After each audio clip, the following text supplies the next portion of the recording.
19वी meeting आहे nutrition महाराष्ट्रातर्फे. आपण pandemic पिरियडमध्ये प्रत्यक्ष भेटणे शक्य नसल्याने आमच्या सेक्रेटरी वायदनींच्या सहकार्याने प्रत्येक वेळेला ऑनलाईन मीटिंग ठरवलं आणि त्या सगळ्यांच्या म्हणण्यानुसार दर शनिवारी कुठल्या ना कुठल्या विषयावर एक मीटिंग घ्यायची आणि सगळ्या न्यूट्रीने एकत्र भेटायचं असा त्याच्या मागचा आम्ही हे ठेवला, इरादा ठेवला. आणि डे बाय डे मला चांगले स्पीकर मिळत गेले. आमची मीटिंगची पहिली सुरुवात प्रज्ञादर ब्रह्मकुमारीच्या माउंट अबूवरनं शकुद्दीनी जी केली ती कंटिन्युअस चालूच राहिली. नंतर मग निरनिराळे जजेस, त्याचप्रमाणे हायकोर्टचे रिटायर्ड जजेस आणि बार असिस्टंट तसे इतर वकील सुद्धा आपल्याला चांगल्या स्पीडला मिळाले. लास्ट टाइमला आपल्याला आठवत असेल की आमचे डोंबलीकर आणि आमचे न्यूट्रिशन महाराष्ट्राचे स्पीकर, म्हणजे आम्ही स्पीकर म्हणतो, म्हणजे सर्व प्रत्येक वेळी त्यांच्याशी मिटिंग होत नाही, ज्या आमची प्रत्येक वेळी मिटिंग रंगवली म्हणजे श्री देशपांडे यांनी चांगल्या प्रकारे सायबर सिक्युरिटीवरती मार्गदर्शन केलं आणि त्यांच्या शेअर स्क्रीनमुळे सगळ्यांना खूपच लाभ झाला की जे कसंही आपला पासवर्ड वगैरे टाकत होते त्यांना खूप अलर्टनेस मिळाला आणि त्यांच्या याच्यामध्ये पुढे मागे असा प्रमाण नाही हे त्यांना सगळ्यांना जाणवलं. तसंच त्यांनी इतरांना कळलं की आपण अशा प्रकारे पासवर्ड कशी टाकू वगैरे त्यांनी एकमेकांना सांगितलं. खूप आपल्याला मीटिंगचा फायदा झाला. तसंच आता एक नवीन असा विषय आलेला आहे की आता आपण पॅन्डेमिक सिच्युएशन मध्ये कोर्ट बंद आहेत, तर वकील लोकांनी किंवा नोटरीनी काय करावं, तर आता घर बसल्या किंवा ऑफिसमध्ये बसून सुद्धा काही कामं करता येतील अशा प्रकारे काही ऍडिशनल उद्योग कसे करावेत यावरती निरनिराळ्या प्रकारे चर्चा झाली. त्यात एका लेक्चरमध्ये आपल्याला जज साहेबांनी, मालडकर जजनी शिकवलं की तुम्ही ऑनलाईनला सूट फाईल कसे करू शकाल आणि त्यामुळे घरात बसून कोर्टाचे सूट फाईल करण्याचा आणि पुढे अटेंड करण्यास सुद्धा तुम्हाला इंटरनेटवर करता येतील. म्हणजे कोर्ट जायची गरज नाही. नोटरी लोकांचं बाहेर जायचा वेळ वाचून त्यांना दोन्ही कामं एका करता येतील. तसंच उबाळे साहेबांनी आपल्याला शिकवलं की आपण जेव्हा आपण जेव्हा कन्सिलेशन आणि याच्यावरती जर शिक्षण घेतलं तर तुम्हाला कोर्टाच्या आधीचा जो प्रोसिजर आहे बँकेच्या सेटलमेंटच्या वगैरे मॅटर्सचा, तो तुम्हाला स्टडी करता येईल आणि त्याच्यावर नोटरीने ते सुद्धा काम ऍडिशनल करता येईल. नोटरी प्रॅक्टिसवर तुमचं अवलंबून न राहता तुम्हाला ऍडिशनल कामं करता येतील. अशा वेळी मार्गदर्शक स्पीचेस त्यांनी आपल्याला होत राहिली. तसंच आता आपण आजचा विषय हा एक चांगला विषय निवडला आहे ज्याच्यामध्ये तुम्ही तुमच्या आसपासच्या सोसायट्यांचे कन्व्हेन्स डीम कन्व्हेन्स कसे करावेत जेणेकरून ऑफिसमध्ये बसूनच ही कामं करता येतील. 90% काम तुमच्या ऑफिसमध्ये बसून होईल, 10% तुम्हाला अटेंड करायला लागेल, पण ते पण कोर्टात नसून सहकार निबंधकांना जायला लागेल. या विषयात चर्चा करण्यासाठी आज आपण कीर्ती नागदांना बोलवलंय. ते आपले जुने जाणकार पहिल्यापासूनचे मेंबर्स आणि वेगवेगळ्या असेंचे आहेतच, सगळ्यांना ते ओळखतात. माझ्या शब्दात ते तर एक गुजराती माणसांचा एक दुवा आहे की ज्यामुळे त्यांच्यावर सगळे गुजरातीला अटॅच होतात आणि ते आपल्याला चांगलं मार्गदर्शन करतात. तसंच आमचे न्यूट्रिशन महाशय धीरेश शाह यांचे ते एकदम खास आहेत. जेव्हा धीरेश शाह तिथे असतील ते त्यांना वेलकम करेन आणि त्यांची देखभाल त्यांना सगळ्या सोय होते की नाही हे ते बघत असतात. त्यामुळे आम्हाला ते एक टेन्शन असतं की अहमदाबादला मिटिंग असते ते आम्हाला घेऊन जायचं, तिकडे ऑर्गनाईज करायचं, सगळं कीर्ती नागदाच करत असतात. अशा वेळी आमचे न्यूट्रिशन सर्व चांगले फ्रेंड कीर्ती नागदांचा डीम करत आपण स्पीच ठेवलंय. त्याच्या आजचा प्रोग्राम असा असेल, पहिले आपल्या वायदंडे वेलकम करतील, त्याच्यानंतर आपल्याला बॉम्बेवरनं शुभांगी सावंत आहेत त्या मार्गदर्शन करतील, सॉरी त्या कीर्ती नागची ओळख करून देतील आणि नंतर कीर्ती साहेब आपल्याला डीम करून मार्गदर्शन करतील. त्यानंतर प्रश्नोत्तर आहेत. प्रश्नोत्तर बरीच लोकांची आलेली आहेत, त्यामुळे ती प्रश्नोत्तर विचारायचं काम आपण शिंदे मॅडम दिलेलं आहे. तरी आपण मध्ये प्रश्न विचारत बसून बरेच प्रश्न आले, ते प्रश्न विचारता आपला खूप वेळ जाणार आहे. त्यानंतर मग काही राहायला वेळ टाळून एखादा एक्स्ट्रा प्रश्न घेऊ शकू अशा प्रकारे. आणि शेवटी आपल्याला रफिक शेख आपल्याला आभार प्रदर्शन करतायत. आता पाहिले रफिक शेख कार चालवत आभार प्रदर्शन करतायत. तसंच मोहम्मद खान सुद्धा इथनं वाईला चालेल, पण तरी पण त्यांनी आपल्याला गॅरंटी दिली मी तुमची मिटिंग कारमध्ये बसून अटेंड करणार आहे. अशा प्रकारे लोकांचा उत्साह एवढा दांडगा आहे, लोक प्रत्येक मिटिंग आपल्याला चांगल्यापणे अटेंड करता येणारच आहेत. तरी मी वायदेसाहेब निवेदन करतो, वायदेसाहेब आमच्या नोटरीला वेलकम करून आमची मेंबरशिप वाढवण्याकरता निवेदन द्यावं. वायदंडे सर. नमस्कार. नमस्कार. मी अशोक वायदंडे, सेक्रेटरी संघटनेचा पुण्यावरून बोलतो. आणि आपण या पेंडेमिक सिच्युएशन मध्ये देखील प्रत्यक्ष गाठीभेटी न होता देखील आपण एकत्र राहिलो, एकसंघ राहण्यासाठी जो काय आपण प्रयत्न केला, तरटे साहेबांनी त्याला लीड घेतली आणि आपण जे आता एकत्रित आहोत तो एकत्रितपणा आपला टिकून राहिला. जर म्हणजे आपण जर भेटलो नसतो तर 6 महिने 8 महिने 1 वर्षाने ज्यावेळी भेटलो असतो तर आपण एकमेकाला विसरलेलो असतो, एकमेकाचे चेहरे देखील आपण विसरून गेलो असतो. असं असताना देखील आपण ह्या माध्यमातून भेटत आहोत, एकमेकांचे चेहरे बघत आहोत, एकमेकाची खाली खुशाली विचारत आहोत आणि त्याच्यामुळे आपल्याला समाधान वाटत आहे. तर कीर्ती नागदा साहेब हे आमचे जुने जाणकार सभासद आहेत आणि त्यांची आता तरटे साहेबांनी त्यांची बरीचशी माहिती सांगितलेली आहे. तीच माहिती मी परत नव्यानं न सांगता मलाही जो काय अनुभव आला त्याच्यातून मला एकच निदर्शनास आले की कीर्ती नागदा जिथं असेल तर जे काय म्हणजे हॉटेलचं बघायचंय, ट्रॅव्हलचं बघायचं, तर ते सगळी जबाबदारी नेहमी त्यांच्यावरती टाकून द्यायची. त्याचा अनुभव मी ते अहमदाबादला गेलो होतो, आनंदला गेलो होतो, त्यावेळी फक्त त्यांनाच आम्ही सांगत होतो आणि ते योग्य मार्गाने शॉर्टकटमध्ये किंवा त्यांच्या ते लोकल लोकांची हे करून संपर्क करून आणि ते त्यांना त्यांच्या भाषेत समजावून सांगून इकॉनॉमिकल इन स्पीडी असं ट्रॅव्हल त्यांनी आम्हाला घडवून दिले. अहमदाबादमध्ये देखील, आनंदमध्ये देखील, किंवा आपण ज्या ज्यावेळी आपल्या ज्या वेगवेगळ्या मीटिंग झाल्या त्यावेळी देखील त्यांचा हे पण मित्र परिवारही मोठा आहे आणि ते जिथं जिथं जातील त्यांच्या भोवती बराच मित्र परिवार गोळा होतो. जसे आमच्याकडे लोक येतात तसे त्यांच्याकडे देखील येत असतात. तर ते असे कीर्ती नागदा साहेब यांच्याबद्दल आपण स्वागत करू आणि त्यांना त्यांचं स्वागत म्हणून आपण त्यांना शाल श्रीफळ देणार आहोत. तर ते मी आपल्याला ऑनलाईनच हे करतो, अर्पण करतो, ते त्यांनी स्वीकारावं असं मी आपल्याला म्हणतो.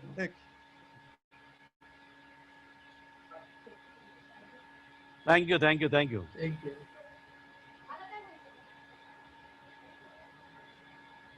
किती नाही ऍसेस किती नाही दोघं ऍडव्होकेट आणि ऍसेस.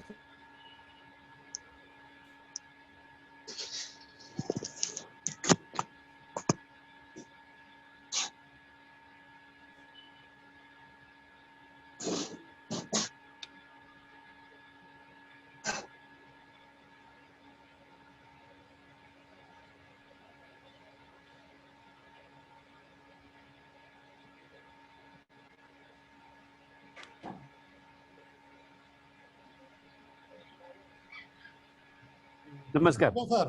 तर आपण आता आपल्या कीर्ती नागदा आणि आपला सत्कार म्हणून जे आपल्याला हे शाल श्रीफळ अर्पण करतो ते आपण ते स्वीकारावे आणि योग्य वेळी आपल्याला ते पोहोचण्याची व्यवस्था करता येईल. थँक्यू. मला भेटला. थँक्यू. नाही थँक्यू. योग्य वेळी आपल्याला ते पाठवण्यात येईल. हो भेटला, मला भेटला. आता तुम्ही दिला तर मला भेटला. Yes sir, yes sir. आणि त्यानंतर कीर्ती नागदा साहेबांची ओळख करून देतील त्या आहेत शुभांगी मॅडम. शुभांगी मॅडम त्या त्यांची ओळख करून देतील, तर त्यांनी ते करून द्यावी अशी मी त्यांना विनंती करतो. शुभांगी मॅडम. नमस्कार सर. मी शुभांगी चौधरी कीर्ती नागदा असोसिएट्स तर्फे कीर्ती सरांचा थोडक्यात परिचय करून देत आहे. गुरूंचे महत्व सांगताना संत कबीर म्हणतात की गुरु गोविंद खडे काके लागू पाय, बलिहारी गुरु अपने गोविंद दियो बताय. गुरु आणि गोविंद म्हणजेच परमेश्वर एकाच वेळी आपणासमोर उभे राहिले तर प्रथम कोणाला नमस्कार केला पाहिजे, तर या स्थितीत गुरूंच्या चरणावर डोके ठेवणे हे उत्तम आहे. कारण ज्यांच्या कृपारूपी प्रसादाने देवाचे दर्शन मिळाल्याचे सौभाग्य प्राप्त होते. एक हाडाचा शिक्षक, गुरुनीतिमान व्यक्तिमत्व, सहकार्यांचा तसेच कुटुंबांचा विचार करून ज्यांनी कायदा हे क्षेत्र व्यवसायासाठी निवडले व या उदात्त उद्योगाचा पाठपुरावा करून समाजात अनेक पटीने योगदान दिले, असेही कीर्ती सर. सन 1987 पासून कीर्ती सरांचा कायद्याच्या व्यवसायाचा प्रवास एक वकील म्हणून सुरू झाला. ते 1983 साली बीकॉम झाले. 1989 साली ते LLM झाले. सन 2013 साली त्यांना नोटरीची सनद प्राप्त झाली. या व्यवसायातील त्यांचा प्रवास खालील प्रमाणे: सन 1991 ते 1995 पर्यंत सिद्धार्थ लॉ कॉलेजमध्ये त्यांनी कायद्याच्या पहिल्या आणि दुसऱ्या वर्षातील विद्यार्थ्यांना अर्धाच वेळ इंडियन कॉन्ट्रॅक्ट ऍक्ट व इन्कम टॅक्स ऍक्ट या विषयांचे बहुमोल मार्गदर्शन केले.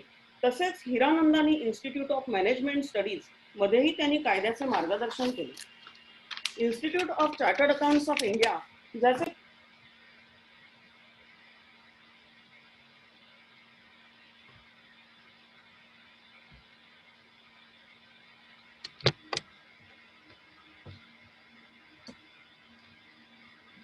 मीट झाले. म्यूट झालं त्यांना म्यूट करा. मॅडम म्यूट झालेले आहेत. हा, हायकोर्ट मुंबई यांनी कीर्ती सरांना वांद्रे फॅमिली कोर्टात मीडिएटर प्रशिक्षित मध्यस्थ म्हणून नियुक्ती केलेली असून त्यातही तरबेज होऊन ते काम करत आहेत. मिठीबाई कॉलेज ॲल्मनी असोसिएशनने समितीचे ते सदस्य आहेत. युट्यूबवर कीर्ती सरांनी वैवाहिक आनंदी जीवनावर तसेच रेरावर असंख्य व्याख्याने दिलेली आहेत. कीर्ती सरांनी 1987 पासून विशेष करून दिवाणी न्यायालयाचे कायदेशीर क्षेत्र निवडले आहे. कीर्ती नागदा आणि असोसिएट्स या नावाने विलेपार्ले पूर्व येथे 2004 पासून त्यांनी स्वतःचे कार्यालय सुरू केले, ज्यामध्ये सध्या 8 वकील आणि 8 इतर कर्मचारी यांचा समावेश आहे. विविध कायदेशीर क्षेत्रात कीर्ती सरांचे नाव प्रसिद्ध आहे. उदाहरण द्यायची झाली तर पुनर्विकासाची कामे पार्ला, अंधेरी, सांताक्रूज या विस्तारात आणि मुंबईत अनेक ठिकाणी त्यांची चालू आहे. कौटुंबिक न्यायालय, कोऑपरेटिव्ह कोर्ट, डीम कन्व्हेन्स वगैरे अनेक क्षेत्रात त्यांचे मोलाचे योगदान आहे. आजचे व्याख्यान सहकारी गृहनिर्माण संस्थेचे मानवी अभिहस्तांतरण या विषयावर आहे. हे 2 सत्रात पूर्ण होणार आहे. पहिल्या सत्रात कीर्ती सर याबद्दल मार्गदर्शन करतील आणि दुसऱ्या सत्रामध्ये प्रश्न विचारतील ॲडव्होकेट रुचिका शिंदे. कीर्ती सरांचा भर हा आजन्म विद्यार्थी असण्यावर दिसून येतो. मनुष्याचा उत्कर्ष होण्यासाठी हा एकमेव मार्ग आहे असे कीर्ती सर सांगतात. ज्या कीर्ती सरांनी या कायद्याच्या क्षेत्रात 33 वर्ष यशस्वीपणे पार पाडली त्यांच्याबद्दल माझे शब्द अपुरेच पडतील. असो, मी पुढील कार्यक्रमासाठी कीर्ती सरांना विनंती करते की त्यांनी या व्याख्यानाला सुरुवात करावी. Thank you, Shubhangi, for your very good introduction. And on the contrary, you have exceeded, I think. खूप जास्त बोलली तू असं आम्हाला वाटते. Anyway thanks very much. आजचा जे विषय आहे माझ्याकडे, first of all I try to speak Marathi and English. माझ्या मराठी एवढा चांगला नाही आहे, तर जर काय तरी चुकी झाली तर मला माफ करावा. मी तटे साहेबांना सांगितलं होतं, पण त्यांनी सांगितलं यू ट्राय, डझंट मॅटर. आपला एक परिवार आहे, परिवारमध्ये तुम्ही जर चुकी पण केली तरी काय वांदा येणार नाही. तर आय ट्राय. तर आजचा जे मला विषय दिला आहे, मानव अभिहस्तांतरण पत्र, दॅट मीन्स की डीम्ड कन्व्हेन्स. हा कन्व्हेन्स माझ्या जे लेक्चर आहे त्याच्यामध्ये मी 4 भागात त्याला विभाजित केलेला आहे. पहिला असणार की हा डीम कन्व्हेन्सची गरज काय आहे. सेकंड, आपल्याला डीम कन्व्हेन्स कधी मिळू शकतो. थर्ड, हा डीम कन्व्हेन्स साठी जे प्रोसिजर काय आहे, आपल्याला काय करावं लागतं. आणि लास्ट, केस लॉ आणि ते लिगल जे काही प्रोझर आपण म्हणतात ते असतील. तर हा माझ्या जे वक्तव्य आहे ते 4 विभागात मी केलेलं आहे.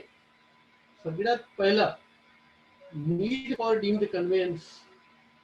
आता महाराष्ट्रातील जे काय आपण सदनिका किंवा ओनरशिप जागा विकत घेतोय ते महाराष्ट्र ओनरशिप फ्लॅट ऍक्ट च्या अनुषंगाने ते गव्हर्न्ड होतात. दॅट मीन्स की when we purchase any premises, that premises is governed under the provisions of Maharashtra Ownership Flat Act 1963. Now, after we purchase, normally the developer or the builder, after getting full money, they just disappear. Sometimes they don't form even a cooperative society. After formation of the cooperative society, they don't give the conveyance. That means the इमारत आणि land हे ते transfer करून देत नाही आपल्याला सोसायटीच्या नावाने. महाराष्ट्र ओनरशिप फ्लॅट ऍक्ट मध्ये कलम 13(1) खाली तरतूद आहे की जर बिल्डरनी कन्व्हेन्स आपल्याला करून नाही दिलं तर त्याला 3 वर्षाची सजा होईल अशी तरतूद आहे. सेक्शन 13 सबसेक्शन 4 मध्ये त्याला 5 वर्षासाठी डिस्क्वालिफिकेशनची पण तरतूद आहे. जर त्यांनी आपल्याला कन्व्हेन्स करून दिला नाही किंवा महाराष्ट्र ओनरशिप फ्लॅट ऍक्टचे कलमचा भंग केला तर त्याला 5 वर्षापर्यंत त्याला आपण डिबार करू शकतो. परंतु काय झालं, हे remedy Maharashtra ownership flat act मध्ये आहे, तरी पण तो पुरेशी नाही आहे. These remedies are not effective. आणि सेक्शन 13(1) मध्ये जसं मी सांगितलं की 3 वर्षाची त्याला पनिशमेंट आहे, तरी सुद्धा 3 वर्षाची पनिशमेंट फॉर एक्झाम्पल झाली तरी पण जे संस्थेला आपल्याला कन्व्हेन्स भेटायला पाहिजे ते भेटतच नाही. कन्व्हेन्स, त्याला सजा झाली पण कन्व्हेन्स कुठे आहे माझा? So there was a vacuum created about getting the conveyance. आणि मग ते कोर्टात तुम्ही जा, सिव्हिल कोर्टात, तिथे लिटिगेशन करा. सिव्हिल कोर्टात तुम्हाला खर्च पण जास्त आहे, कोर्ट फी भरावा लागते, and it takes years and years together. In the meanwhile, what happens that even if I get an order from one civil court, the developer will file, builder will file an appeal in the high court, and that matter goes on for 15 years, 20 years. By the time the building becomes dilapidated, buildings needs urgent repair किंवा reconstruction, आणि ते शक्य होत नव्हता. That was lot of complaints, lot of meetings are taken place, and ultimately government decided to bring these provisions into the statute that if the builder fails in giving the conveyance to the cooperative society or to the apartment or to the company, the government would give the conveyance. So this was a need, very urgent need, to bring these provisions into the statute, and accordingly the law was amended. Section 11 was amended, and in that section the necessary changes were made. We will see what changes changes were made in that section also. Now we start with the second part, that the how to start getting the conveyance, deemed conveyance. First of all, we need to study the definition of a promoter. That is very important, because whatever proceeding you want to file for getting the deemed conveyance or otherwise also, whom you will be making as a party, that is very important. So the definition of the promoter is prescribed in section 2, subsection C of Maharashtra Ownership Flat Act. I'll just read, I'll give you the overview. What is a promoter? Now the promoter is the owner of freehold land who construct the building. That means the builder who has constructed the building, and he is the owner of also land also. So that person is a promoter. Second, the lessee of the land and who intend to develop. That means the builder has acquired a leasehold right from somebody with a view to construct the building. That means the lessee of a land, that is a builder who is a lessee, but that lease has been taken with a view to develop that property. Third, vendor of a promoter. For example, the builder has entered into an agreement for sale with a landowner. Such landowner is also a promoter, because he has agreed to sell this property with a view to construct building over there. Next, agent of the owner or authorized lessee. ओनरची agent कोणी पण असू शकता. For example the contractor, for example the developer, the land owner, त्यांचे agent जे कोण आहे, that those agents are also promoter. Or the authorized lessee, as we have seen just now. जे कोण लेसी आहे, म्हणजे ती लँड ओनर त्यांना लिजहोल्ड राईट ज्यांनी घेतलेले आहे, with a view to construct the building, they are also called an agent, and they are also a promoter. Now there is one requirement. That requirement is that the person has to construct the flat. That means the promoter has to construct the flat for selling. Otherwise he is not a promoter. समजा self redevelopment स्वतःसाठी जे redevelopment करत असेल किंवा development करत असेल, then he is not a promoter. This is very important. For example, the owner of the land who has conveyed the property for the purpose of constructing and selling the flats. The owner of the land who has conveyed the property to some developer for the purpose of constructing and selling the flats, he cannot be termed as a promoter unless and until he intend to sell the flats. If the owner has no, now one more thing, if the owner has no interest in the sale of flat, then owner cannot be treated as a promoter. That means if suppose the owner is a owner of a freehold land, he sells this property to some builder, and after the builder construct the building over there, the owner have no interest in those flats. Then the owner cannot be treated as a promoter, but only the builder can be treated as a promoter. Why we have seen the definition of promoter is that because while going for a deemed conveyance, we have to make promoter as a party. That is very important, because if we make any mistake in that, if we are not making all relevant person as a party, then my case may fail, because the the person who ultimately are liable to convey has to be made as a party against whom the competent authority is going to pass an order.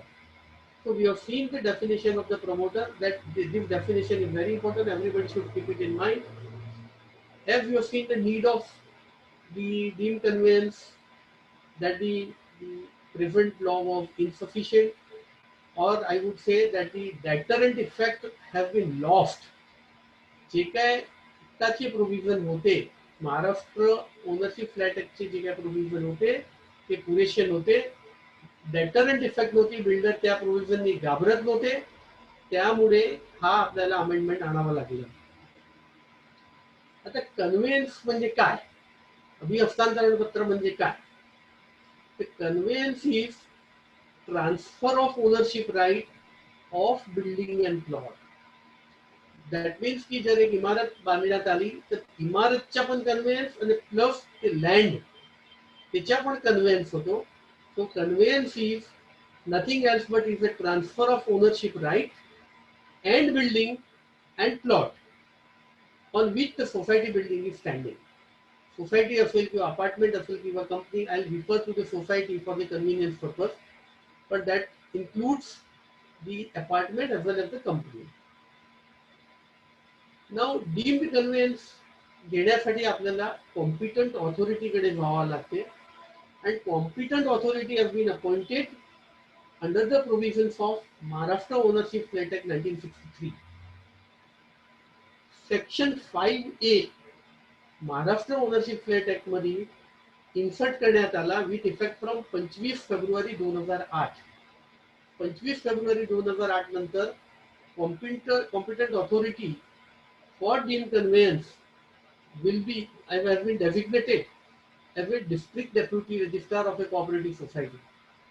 So all the district deputy registrar, wherever their offices are there in entire Maharashtra, they are competent authority and they are empowered to implement 3 sections of Maharashtra Ownership Flat Act. There are 3 sections which will be implemented by this competent authority. Those sections are section 5, section 10 and section 11 of Maharashtra Ownership Flat Act. Section 5 जे आहे,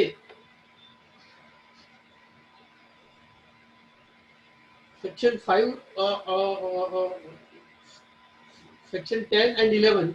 Section 11 is governed for a deemed conveyance. Now if you see the provisions of Maharashtra Ownership Flat Act, that if the builder fails to give you conveyance, then only the competent authority will give you the conveyance, deemed conveyance. And section 11(1) of the MOFA, Maharashtra Ownership Flat Act, authorizes society to receive conveyance within 4 months from the date of registration of the society. Now आपण Maharashtra Ownership Flat Act चे 2 provision याच्यामध्ये लक्षात घ्यायचे. Section 11 मध्ये काय सांगण्यात आलंय की conveyance has to be given to a cooperative society within 4 months from the date of registration of a society. आणि मग सोसायटी कधी रजिस्टर करायची? सोसायटी रजिस्ट्रेशनसाठी आता मोफाची प्रोव्हिजनला ओव्हरराईड केलं रेरानी, आणि रेरा म्हणते की within 3 months from the date of OC आपल्याला सोसायटी फॉर्म करायची, किंवा 51% of the premises are sold by the developer और the builder, then you have to form a cooperative society. जर कोऑपरेटिव्ह सोसायटी फॉर्मेशन झाल्यावर within 4 months from the date of registration of the society, that builder has to convey this plot of land as well as the building in favor of a cooperative society. Now we'll see why the conveyance is important for a cooperative society. आपल्याला का घ्यावा लागेल किंवा का आपल्याला घ्यायचे आहे, त्याच्याशी काय फायदे होणार आहे आपल्याला. फर्स्ट ऑफ ऑल, आपल्याला मालिकी हक्क मिळतो. ते प्लॉट आणि इमारतच्या मालिकी हक्क सोसायटीला मिळते, आणि मालिकी हक्क भेटल्यावर तुम्हाला त्या बिल्डिंग वरची जी काय FSI असतील ते FSIच्या मालिकी हक्क पण आपल्याला मिळते. भविष्यात येणारी वाढीव FSIचे पण लाभ आपल्याला मिळतो. आपल्याला जर इमारतच्या पुनर्विकास करायचे असेल तर ते पुनर्विकास पण आपण करू शकतो. तर we get right of redevelopment.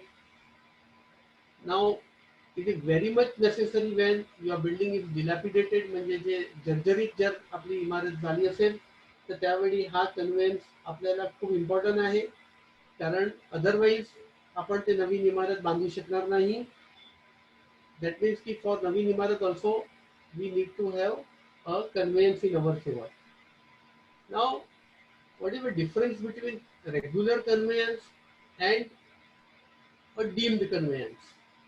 हे आपल्याला बघायचं. आपण डीम्ड कन्व्हेन्स म्हणतो, त्याचा फायदा काय आणि रेग्युलर कन्व्हेन्सचा फायदा काय. तर अल्टिमेटली दोघे कन्व्हेन्सच आहे, डीम कन्व्हेन्स असो किंवा साधा कन्व्हेन्स असो. दोघेही मध्ये इमारत आणि लँड संस्थाच्या नावाने होणार आहे, सहकारी संस्थाच्या नावाने होणार आहे. परंतु काय आहे की एक रेग्युलर कन्व्हेन्स जे आहे that is given by developer or the builder voluntarily. ते स्वतःहून देतात, ते व्हॉलंटरी, त्याला कंपल्सन नाही आहे किंवा त्याच्या विरुद्ध काय ऑर्डर नाही आहे. That is a regular conveyance. आणि deem conveyance is given by the competent authority against defaulting builder by way of legal remedy. हे लिगल रेमेडी संस्थेची तर्फेमध्ये आहे, संस्थेची फेवर मध्ये आहे, and that has been given by the competent authority. About title, there is no difference in both, whether voluntary conveyance or a deemed conveyance, we get proper title.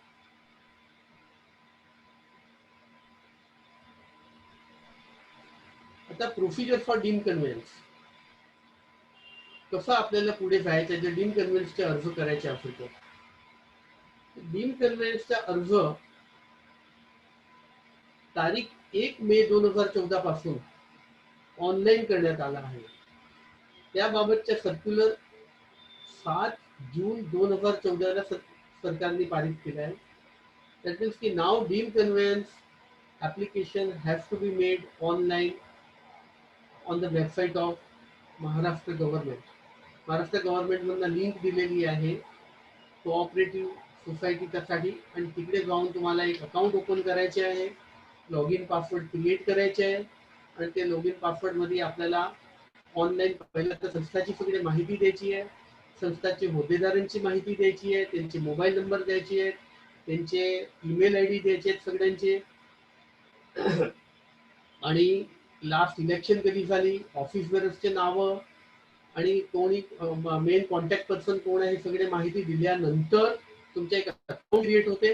आणि ते account create झाल्यानंतर तुम्ही तुमचे प्रत्येक वर्षी तुम्ही तुमचे जे काय स्टेटमेंट ऑफ अकाउंट्स आहे ते पण तिथे अपलोड करायचे. आतापासून तुम्हाला तुमचे हा डीम कन्व्हेन्सची ऍप्लिकेशन सुद्धा तिकडे करायची आहे, आणि तुम्हाला सगळे डॉक्युमेंट तुमचे स्कॅन करून तिथे तुम्हाला अपलोड करायचे आहेत. आणि एकदा ते अपलोड झाल्यावर आणि त्यांनी वेबसाईटने स्वीकार केल्यावर ते आपल्याला एक फॉर्म 7 नमुना 7 जनरेट होतो, आणि ते नमुना 7 आपल्याला घेऊन आपला फिजिकल सगळे जे काही कागदपत्र आहे ते तिथे आपल्याला DDR ऑफिसला द्यायचे आहे.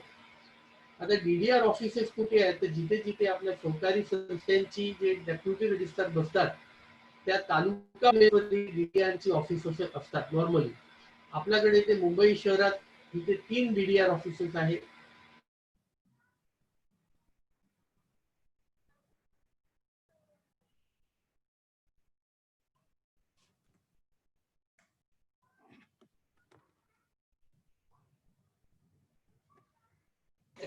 आता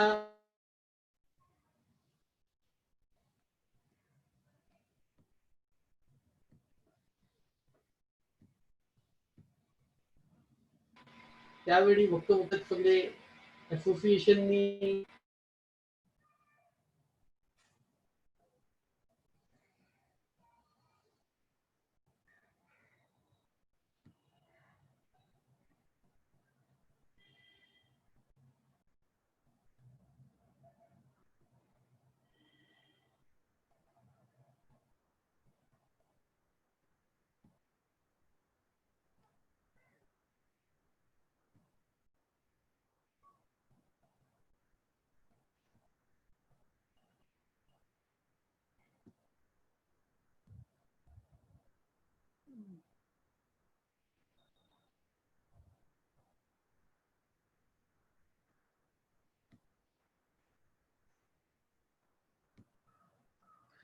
कीर्तिबाई म्यूट झालेले आहेत,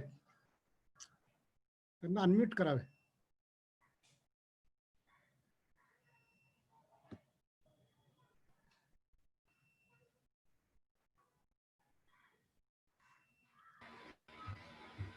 हॅलो, आता आवाज आला? हा आता ठीक आहे.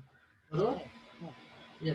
तो सुरुवातीला ज्यावेळी ते डील कन्व्हेन्सचे प्रोव्हिजन्स अंमलात आले त्यावेळी त्यांची जी काही रिक्वायरमेंट होती ती रिक्वायरमेंटची लिस्ट खूप मोठी होती. जवळजवळ 18 ते 20 आपल्याला वेगवेगळ्या प्रकारचे एव्हिडन्स त्याचे बरोबर जोडायचे होते. पण त्यानंतर असोसिएशन वगैरेने खूप मेहनत केली आणि त्याच्यामध्ये सरकारला रिप्रेझेंटेशन केलं. तर त्या लोकांनी 18 मधनं ते रिक्वायरमेंट लिस्ट 12 वर आणली आणि 12 वर आणल्यानंतर आता सध्याची जी परिस्थिती आहे त्यानुसार ओनली 8च रिक्वायरमेंट राहिलेली आहे आणि 8 रिक्वायरमेंट मी वाचून दाखवते तुम्हाला की काय काय आपल्याला त्याच्यासोबत जोडायचे आहे. आणि हा requirement is as per the circular of the government. आणि त्या सर्क्युलर अनुसार आपल्याला 8 रिक्वायरमेंट त्यांनी दिलेली आहे. मी जरा वाचतोय. ऑनलाईन अर्जासोबत अपलोड करावायची कागदपत्रे, मानवी अभिहस्तांतरणाकरिता नमुना 7 मधील अर्ज, that means that application you have to file in form number 7. ते 7 फॉर्म नंबर जे आहे ते साईटवरच आहे, ते जाऊन तुम्हाला फिलअप करायचे आहे फक्त. सेकंड, सहकारी गृहनिर्माण संस्था नोंदणी प्रमाणपत्र, registration certificate of A cooperative society किंवा कंपनी नोंदणी प्रमाणपत्र और डीड ऑफ डेक्लेरेशन. जर तुमचे अपार्टमेंट असेल तर डीड ऑफ डेक्लेरेशनची प्रत तुम्हाला द्यायची आहे. थर्ड, अर्जदार संस्थेच्या तपशील व संस्थेच्या वार्षिक सर्वसाधारण सभा किंवा विशेष सर्वसाधारण सभामध्ये मानवी अभिहस्तांतरण करण्यासंदर्भात केलेला ठरावाची प्रत, दॅट मीन्स की resolution permitting the committee members to file a deem conveyance application. Fourth, मिडकत पत्रिकांच्या 3 महिन्याच्या आतील उतारा, that means property card, 712 extract, not older than 3 months. That means they want latest property card, latest 712 extract. 5. संस्थेतील सर्व कायदेशीर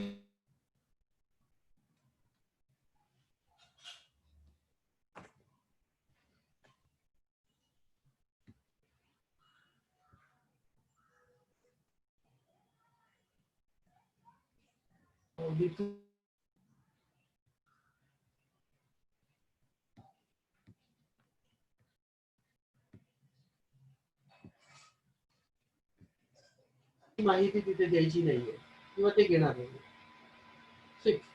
सहकारी गृहनिर्माण संस्थेने अभिहस्तांतरण करून देण्यासाठी महाराष्ट्र वेश्म अधिनियम 1970 अन्वये प्रवर्तकाला बजावलेली कायदेशीर notice. That means we are required to give a notice to the developer that please come forward and execute the conveyance. Even after giving the notice, If the developer is not coming forward, then we have to give the notice, and that notice is required to be attached. नियोजन सक्षम प्राधिकरणाने दिलेले बांधकाम प्रारंभ प्रमाणपत्र तसेच भोगवटा प्रमाणपत्र, त्यात की कॉर्पोरेशनने दिलेलं कमेन्समेंट सर्टिफिकेट किंवा ऑक्युपेशन सर्टिफिकेट किंवा बिल्डिंग कम्प्लिशन सर्टिफिकेट हे आपल्याला जोडायचे आहे. नेक्स्ट, संबंधित संस्थेकडे, दिस इज व्हेरी इम्पॉर्टंट, संबंधित संस्थेकडे भोगवटा प्रमाणपत्र नसल्यास, दॅट मीन्स तो ऑक्युपेशन सर्टिफिकेट नाहीये, इमारतीच्या प्रत्यक्ष ताबा घेण्यात आल्याचे तसेच सदर इमारतीच्या संदर्भात असलेल्या सर्व जबाबदाऱ्याच्या दायित्वे स्वीकारण्यास तयार असल्याचे तसेच मानवी अभिहस्तांतरण झाल्यानंतर संबंधित नागरिक स्थानिक स्वराज्य संस्थेकडे भोगवटा प्रमाणपत्रासाठी अर्ज करणार असल्याबाबत स्वप्रमाणपत्र घेण्यात यावे. That means if I don't have the occupation certificate, then I am required to give an undertaking stating that after getting the deemed conveyance order, I will see that I should get an occupation certificate from the corporation. आपल्याला ते building मध्ये जे काय पूर्णता करायची असेल ते पूर्णता करून आम्ही आमच्या स्वखर्चाने ऑक्युपेशन सर्टिफिकेट घेणार आहे असं आपल्याला एक प्रमाणपत्र तिथे द्यावं लागेल. रुपये 2000 ची कोर्ट फी स्टॅम्प किंवा ऑनलाईन फी, संस्थेची कागदपत्रे खरी असल्याबाबत अर्जदाराचे स्वप्रतिज्ञापत्र, that means affidavit in support of your application you have to give. So these are the papers and documents which we are supposed to scan, submit the online. Once you submit the online, you get Namuna 7, that is the application in form 7.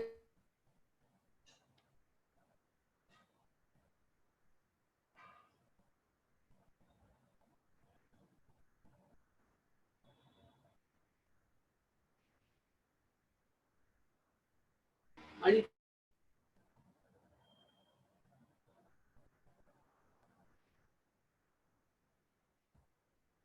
तिथे गेल्यानंतर DDR साहेब एक public notice तुम्हाला द्यायला सांगा. ते public नोटीसच्या मुसदा, the format will be given by the DDR. DDR office will give you the format of that public notice. That public notice is required to be given in at least 2 newspapers. In that public notice, the DDR call upon the promoter members that please come forward, file your say against this application what is received. दुसरा DDR साहेब काय करणार, तुम्ही जे जे पक्षकारांना party बनवली आहे त्यांची विरुद्ध नोटीस काढणार, त्यांना एक हिअरिंगची डेट देणार, त्या हिअरिंगची डेटला त्यांना बोलवणार आणि जशी कोर्ट प्रोसिडिंग चालते आपली, because DDR office that competent authority office is considered to be a civil court.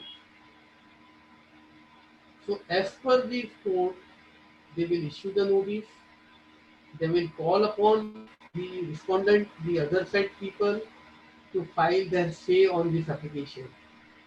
Either they can consent or they may take an objection against the application.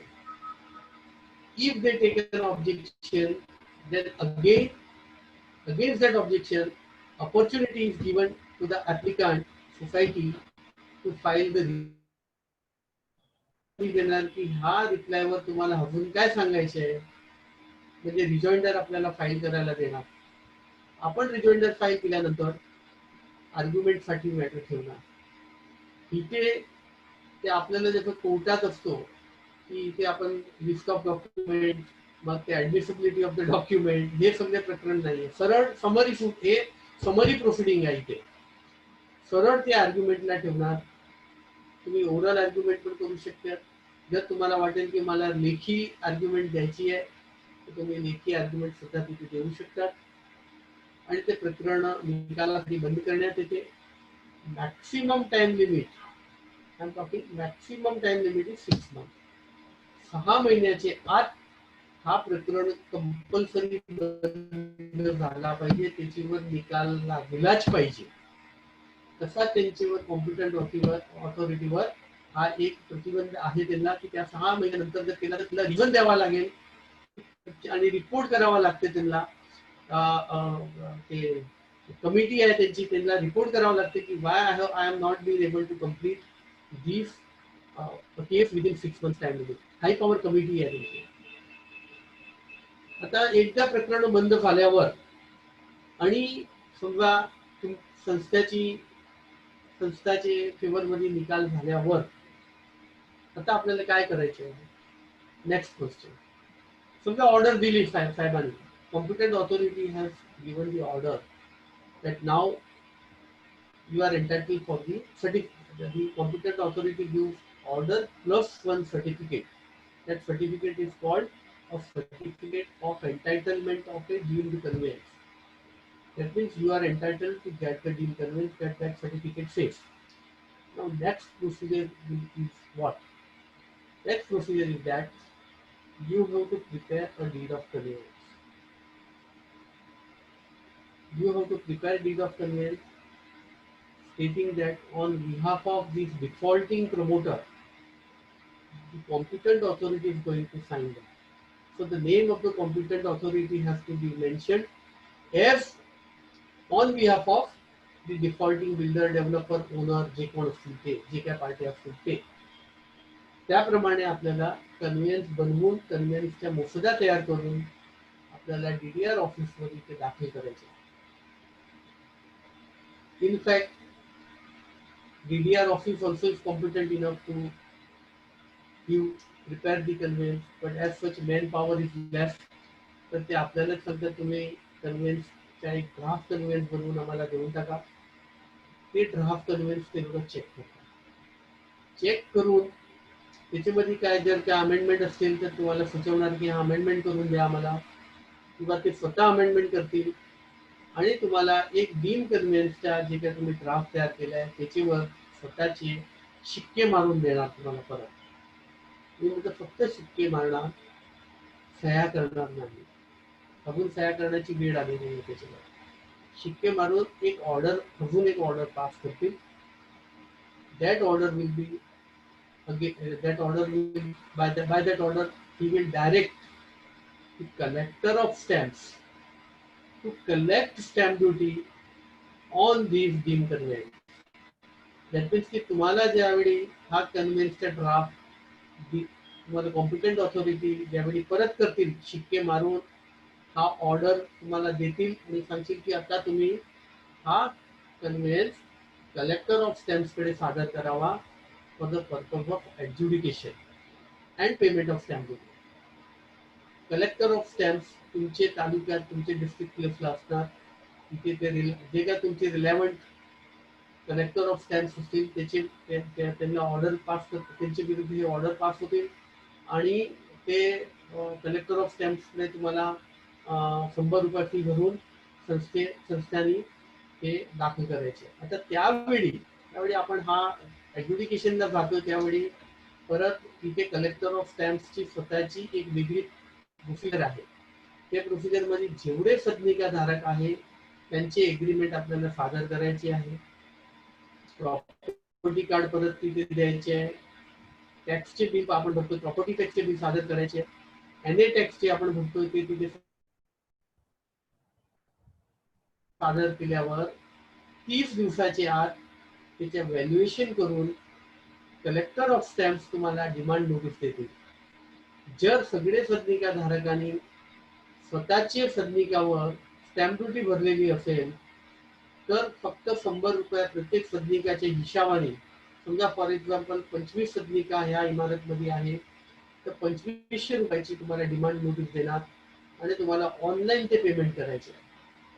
Online payment झाल्यानंतर तो document collector of stamp certify करणार की ह्याच्यावर आम्ही जे काय duty आम्हाला घ्यायची आहे ते आम्ही घेतली आहे आणि आता हा कन्व्हेन्स फ्री आहे, त्याच्यावर आम्हाला पूर्ण ड्युटी भरण्यामध्ये आता ह्याला रजिस्ट्रेशनला काही आम्हाला ऑब्जेक्शन नाही. हा आपल्याला जे एज्युडिकेटेड ड्राफ्ट आपल्याला नॉट ड्राफ्ट एज्युडिकेटेड कन्व्हेन्स जे काय आपल्याला मिळणार ज्याच्यावर आपण स्टॅम्प ड्युटी भरली आहे ते आपल्याला परत कॉम्पिटंट ऑथॉरिटीकडे परत दाखल करायचे. हा दाखल केल्यानंतर कॉम्पिटंट ऑथॉरिटी त्याच्यावर सही करणार. ह्या स्टेजला सही होते कन्व्हेन्सवर. सही करून परत एक ऑर्डर पास होतील. That order will be against the registrar, sub-registrar, and the competent authority will order the sub-registrar to register this conveyance deed without his presence. Normally काय असतो की सगळे पार्ट्यांना रजिस्ट्रारकडे जावं लागते, सब रजिस्ट्रारकडे for the purpose of registration. आता आपण एक सदनिका ज्यावेळी खरीद करतोय त्यावेळी दोघेही पार्टीला आपल्याला जावं लागतं आणि तिथे सब रजिस्ट्रारकडे मग तो दफ्तर मग नंतर रजिस्टर होतो. पण इथे कसं आहे की competent authority is being specifically exempted from appearance before sub registrar. So he will give that his exemption letter, plus he will give an order to the sub registrar to register this conveyance deed in his office and issue index to copy. त्या conveyance वर जे काय आपले संस्थेचे होद्देदार आहे, जे काय as per resolution, जे काय तुम्ही रिझोल्युशन पास केलं असेल संस्थांनी, ते रिझोल्युशनच्या आधारे ते होद्देदारांनी सही करायची आहे. पहिला कॉम्पिटंट ऑथॉरिटीची सही होणार. कॉम्पिटंट ऑथॉरिटी तुम्हाला परत देणार हा conveyance with order against the sub registrar. मग ते संस्थेचे होद्देदार त्याच्यावर सही करणार and then it will be presented before the sub registrar. आता इथे काय झालंय की सब रजिस्ट्रार कडे हा ज्यावेळी दस्ता आपल्याला सादर करण्यात येते, आतापर्यंत असं होतं की सब registrar they never used to issue any notices to the parties, that is promoter parties. But आता मध्यंतरी परत एक IGR साहेबांनी, इन्स्पेक्टर जनरल ऑफ रजिस्ट्रेशन, म्हणजे नोंदणी कार्यालयाने एक सर्क्युलर काढलाय की परत सब रजिस्ट्रारने सगळे पार्टीला परत नोटीस काढायची आहे. त्याच्यामध्ये 15 दिवसाचा वेळ द्यायची आहे आणि परत त्यांची हिअरिंग लावायची आहे त्याला की ह्या बाबतीत तुम्हाला काय सांगायचे आहे. जर ऑब्जेक्शन असेल तर ऑब्जेक्शन रेकॉर्ड करायचे आहे आणि सब रजिस्ट्रारने निर्णय घ्यायचे त्याच्यावर की आपल्याला हा दस्त नोंदणी करायची आहे की नाही करायची. आणि त्यानंतर ते सब रजिस्ट्रार तुम्हाला टोकन देतील. जे 15 दिवसाच्या नंतर त्याला लागलं की आता हा मला दस्त नोंदणी करायला प्रॉब्लेम नाहीये, तर तुम्हाला टोकन नंबर देतील आणि त्या दिवशी त्या वेळेत तुम्हाला जाऊन सब रजिस्ट्रार ऑफिसला जाऊन तुम्हाला तुमच्या हा डीम कन्व्हेन्स रजिस्टर करायचे आहे. आतापर्यंतचे जे प्रोव्हिजन होते ते असं होते की डीम कन्व्हेन्स रजिस्टर झाल्यावर इंडेक्स टू जनरेट होतो आणि त्यानंतर तुम्हाला परत एक separate application city survey office किंवा तुमचे तलाट्या ऑफिस जे काय तिथे तुम्हाला करायची. तुम्हाला हा मानव अभिहस्तांतरण म्हणजे डीम कन्व्हेन्सची कॉपी तिथे सादर करायची आहे आणि त्यानंतर रेव्हेन्यू रेकॉर्ड तुमच्या नावाने ट्रान्सफर होणार. परंतु आता ईज ऑफ डुईंग बिझनेस मध्ये हा एक महत्वाचा निर्णय सरकारने घेतला आहे की ऑटोमॅटिक तिथे आपला जर डीम कन्व्हेन्स रजिस्टर झालं की त्याची लिंक ते सिटी सर्वे ऑफिसला पण आहे. ऑटोमॅटिक तिथे प्रॉपर्टी कार्ड आपला ट्रान्सफर होऊन जाईल, आपला नाव तिथे नोंदणी करण्यात येईल. ऑटोमॅटिक इकडनंच आपल्याला सिटी सर्वे ऑफिसमध्ये जाण्याची गरज लागणार नाही. अजून हा जे आहे थोडा इनिशियल स्टेजवर असल्यामुळे काही अडचण येत राहते, परंतु एक थोडक्यात समयात हा पद्धती एकदम 100% चालू होणार. आय थिंक ग्रामीण भागात तर ऑलरेडी सातबाराच्या ट्रान्सफर कन्व्हेन्स रजिस्टर झाल्यावर होते. तसा इथे शहरी विस्तारात पण आता प्रॉपर्टी कार्डवर हे सगळे ऑटोमॅटिक नाव ट्रान्सफर होणार. असं ईज ऑफ डुईंग बिझनेस मध्ये तरतूद करण्यात आलेली आहे. नेक्स्ट पॉइंट इज समजा हा डीम कन्व्हेन्सचा ऑर्डर कॉम्पिटंट ऑथॉरिटीने पास केला आणि समोरची पार्टीला जर अपील करायची झाली, त्याला हा ऑर्डर मान्य नाही आहे, तर काय तरतूद आहे? अपीलची तरतूद ह्या कायद्यात नाही आहे. No appeal can be filed against the order of competent authority granting deem conveyance in favour of the society. Then what is the remedy? Article 226 मध्ये तुम्ही सिव्हिल रिट पिटिशन फाईल करून you can move the high court आणि तुम्ही तिथे तुमचे जे काय objection असतील ते तुम्ही सांगू शकते. पण as you are well aware when the court sits in the writ, it has a very limited scope. At that time, in the writ petition, the court cannot take evidence as is taken in the suit. सूट मध्ये जसा आपण evidence file करतो, evidence आपण read करतो, तसा writ petition मध्ये करता येत नाही. म्हणजे ओनली क्वेश्चन ऑफ लॉ असेल that can be heard by the court while sitting in or hearing the petition, writ petition in Article 226 of the Constitution. हे अपीलचे प्रोव्हिजन झाले. आता occupation certificate was very important aspect when earlier we used to file the deemed conveyance application. पण सरकारने खूप ज्या मी अगोदर सांगितलं त्याप्रमाणे की खूप असोसिएशनने सगळे रिप्रेझेंटेशन केलं. त्यानंतर एक 18 सप्टेंबर 2017ला सरकारने एक सर्क्युलर पारित केलं. मी त्याच्या एक ऑपरेटिव्ह पार्ट वाचतोय. मानव अभिहस्तांतरणाची प्रक्रिया सुलभ करण्याच्या दृष्टीने गृहनिर्माण संस्थेकडून भोगवटा प्रमाणपत्राऐवजी इमारतीच्या प्रत्यक्ष ताबा घेण्यात आल्याचे तसेच सदर इमारतीच्या संदर्भात असलेल्या सर्व जबाबदाऱ्या दायित्व स्वीकारण्यास तयार असल्याचे स्वप्रमाणपत्र घेण्यात यावे. That means in absence of occupation certificate, the society is required to give one affidavit that they are ready, that they will take whatever imbalances are there, whatever incomplete works are there, that they will complete. If such affidavit is given, then without occupation certificate also, now it is possible that we can take deemed conveyance from the competent authority.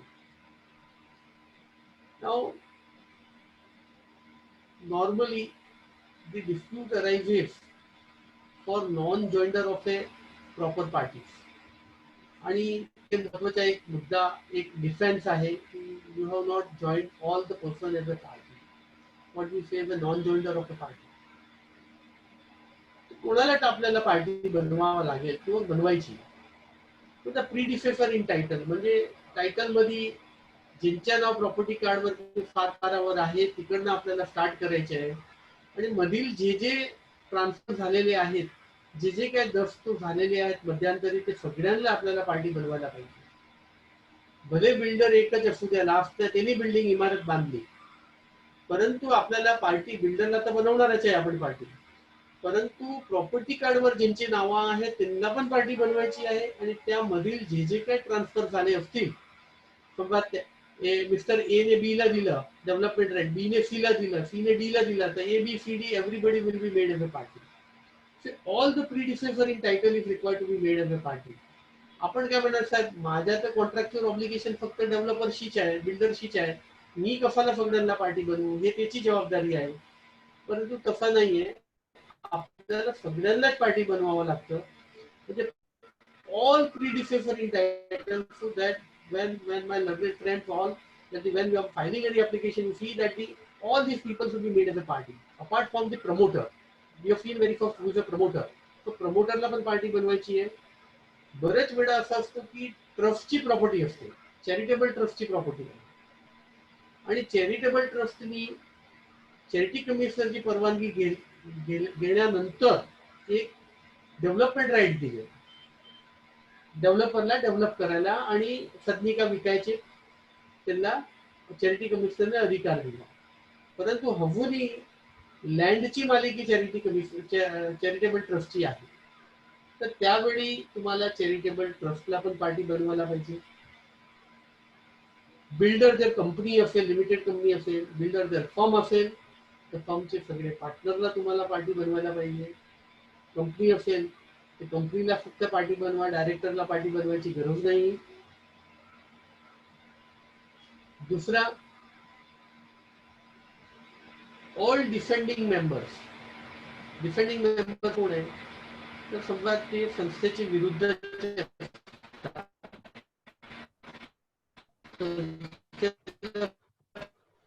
सहकार्य करत नाही. we need copy of all the agreements. We need copy of all the agreements of plate purchaser. त्यांनी केवढी stamp duty भरली आहे, कधी register केला आहे, हे सगळे आपल्याला माहिती आपल्याला द्यावा लागते.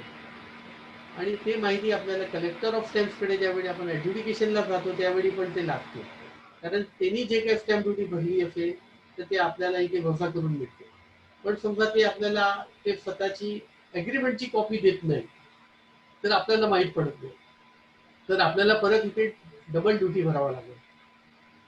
तर त्याचा एक मार्ग असा आहे, हा लॉ लिगली नाही आहे, म्हणजे हे काही कायद्यात तरतूद नाही आहे, पण हा अनुभवाने आम्ही शिकलो आहे की जे कोण असे डिफेंडिंग मेंबर असतील ना त्याला तुम्ही पार्टी बनवून टाका, त्याला नोटीस पाठवा इन्कन्व्हिनियन्सची, आणि कॉम्पिटंट ऑथॉरिटी त्याला बोलवू द्या. कॉम्पिटंट ऑथॉरिटीकडे आल्यावर त्याला जबाब फाईल करावा लागेल. जबाब फाईल केल्यावर ते कॉम्पिटंट ऑथॉरिटी विचारणार की तू म्हणतो सदनिकाचा तू मालिक आहे, तू मेंबर आहे, बरोबर आहे, तुझ्या ॲग्रीमेंट कुठे आहे? तर त्याला त्यावेळी ॲग्रीमेंटची कॉपी तिथे द्यावा लागेल आणि त्याप्रमाणे आपल्याला ते कॉपी मिळवता येईल आणि ते कॉपीचा आपल्याला फायदा होईल शेवटी. आणि ॲज ए सदनिकादार, as a flat owner, as a member त्याच्या काही एवढं ऑब्जेक्शन लक्षात कॉम्पिटंट ऑथॉरिटी घेणार नाही. कारण जर तुम्हाला मेजॉरिटी 51% और मोर असेल तुमची तरफेणमध्ये तर तुम्हाला ते competent authority will not be going against you. So always make defending member as a party in while filing the application for deemed conveyance.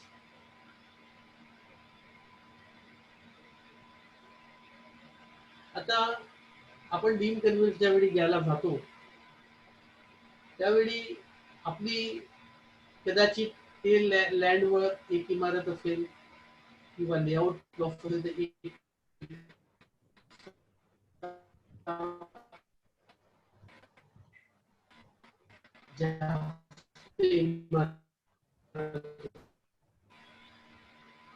सगळे 2, 3, 4 इमारत जे काय असतील त्या प्लॉटवर ते सगळे इमारतीवर सामायिक हिस्सा असतो. तर आपण ज्यावेळी कन्व्हेन्स घ्यायला जातो तर त्यावेळी ते कन्व्हेन्स आपल्याला कसं घ्यायचे त्याच्या बाबतीत कोर्टचे केसेस पण अनेक झालेले आहेत आणि त्या कोर्टची केस झाल्यानंतर शासनाने पण वेळोवेळी गाईडलाईन्स कॉम्पिटंट ऑथॉरिटीला दिलेले आणि सर्क्युलर सुद्धा पास केलेले आहे. मी एक सर्क्युलर वाचतोय कसं त्याच्या आपल्याला करायचं.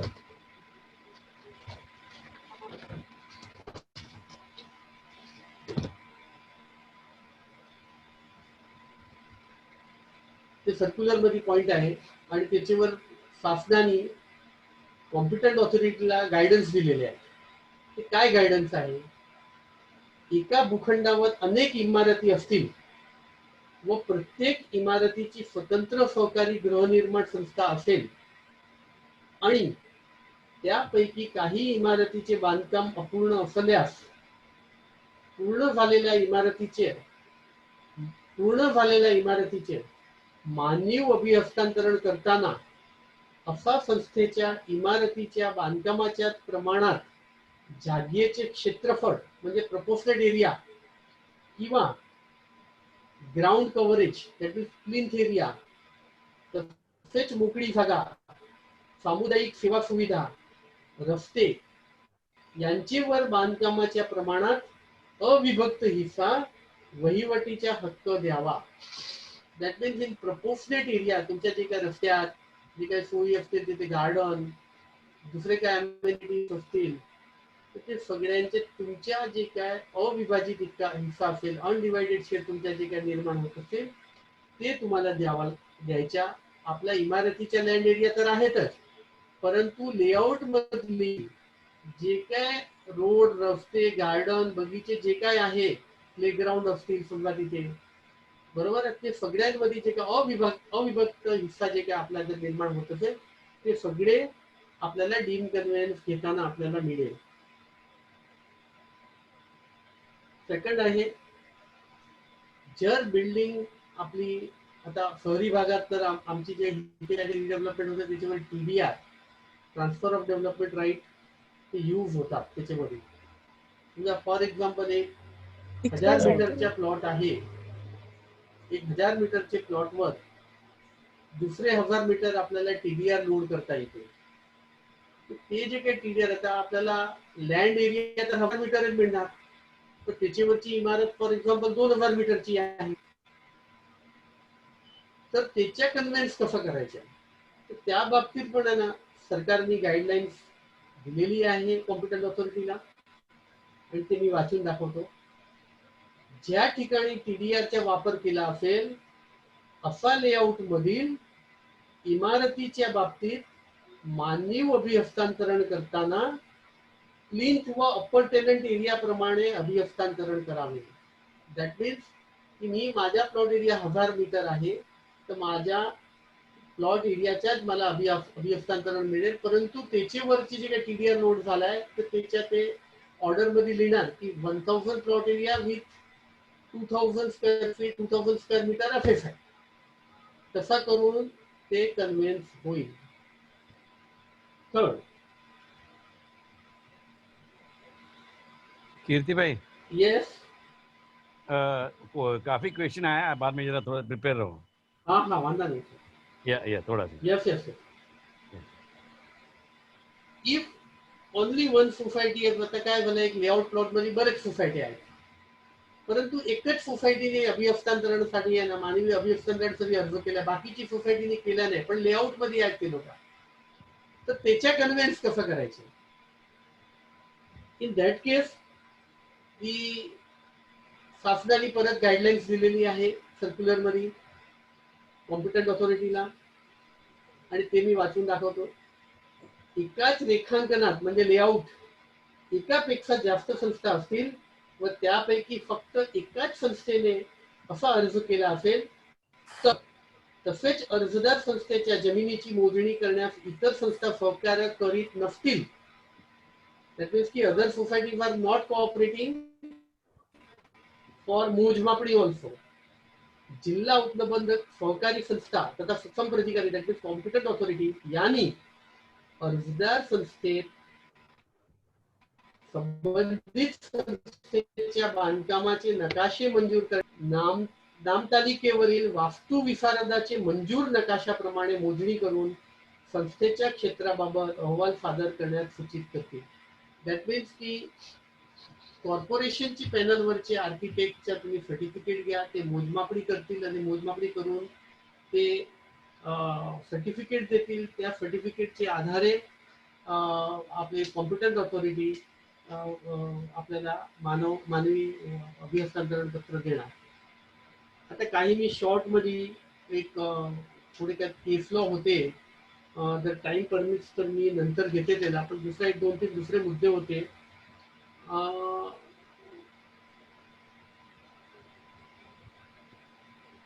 काही लोकांचं म्हणजे आपण ज्यावेळी कन्व्हेन्स वर्ड म्हणतोय तर लोकांची अशी एक भ्रमणा असते किंवा थॉट असते की आपल्याला कन्व्हेन्स म्हणजे फुल फ्रीहोल्ड राईट मिळते. तसा नाहीये. जर डेव्हलपरचे कडे जे काय राईट आहे, डेव्हलपर ॲज अ लेसी आहे, तर आपल्याला पण लिव्हहोल्ड राईटच मिळणार, म्हणजे संस्थेला लिव्हहोल्ड राईटच येते. तर आपल्याला ज्यावेळी मानवी अभिहस्तांतरण पत्रामध्ये जातो तर आपल्याला डीड ऑफ असाइनमेंट मिळते, तिथे आपल्याला डीड ऑफ कन्व्हेन्स नाही मिळत त्यावेळी. दॅट मीन्स की whatever right is developer is having, those rights only will be transferred in favour of the cooperative society.